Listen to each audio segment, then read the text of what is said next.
you're a rice farmer in Sri Lanka, dependent on annual monsoon rains to sustain your fields and nourish your family. Rice provides a livelihood for 1/3 of your country and almost half of your diet. In the past, traditional monsoon rains have been a great resource of water for the whole country of Sri Lanka. But as climate patterns become less predictable, farmers have difficulty following traditional cultivation practices. In 2014, the country experienced the worst drought in recorded history, severely affecting rice harvests. So, this problem is not unique to Sri Lanka. Global food security, freshwater resources, and livelihoods are closely tied to temperature changes, drought, and extreme weather. But remember, you're a rice farmer in Sri Lanka, thinking primarily about how to best manage your crop. Given one of the only resources you have is a nitrogen-based fertilizer, 60% of which is subsidized by the national government. Being cheap and accessible, farmers apply up to 10 times the amount of fertilizer recommended to them by the Department of Agriculture. While this increases yield to an extent, plants can only absorb about 40% of these additions, while the rest is lost to surrounding water. That loss is known as nitrate leaching.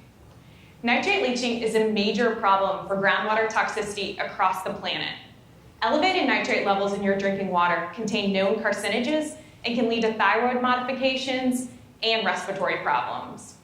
Nitrate contamination causes blue baby syndrome and has been associated with chronic kidney disease, particularly in Sri Lanka.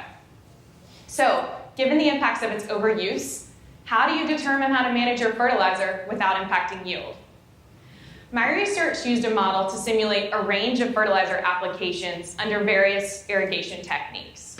The model imitated a Sri Lankan farmer growing rice twice a year under actual climate conditions from 1991 to 2010.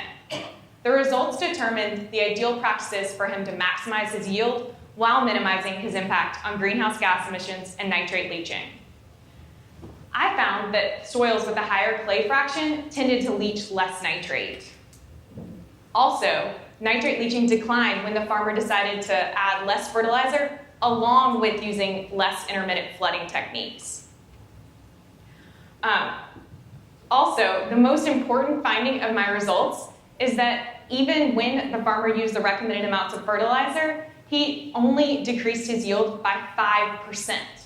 So identifying opportunities for reduced fertilizer through education and policy changes is vital for freshwater resources and the nitrogen cycle. My research shows this doesn't have to compromise your food security, even in a changing climate.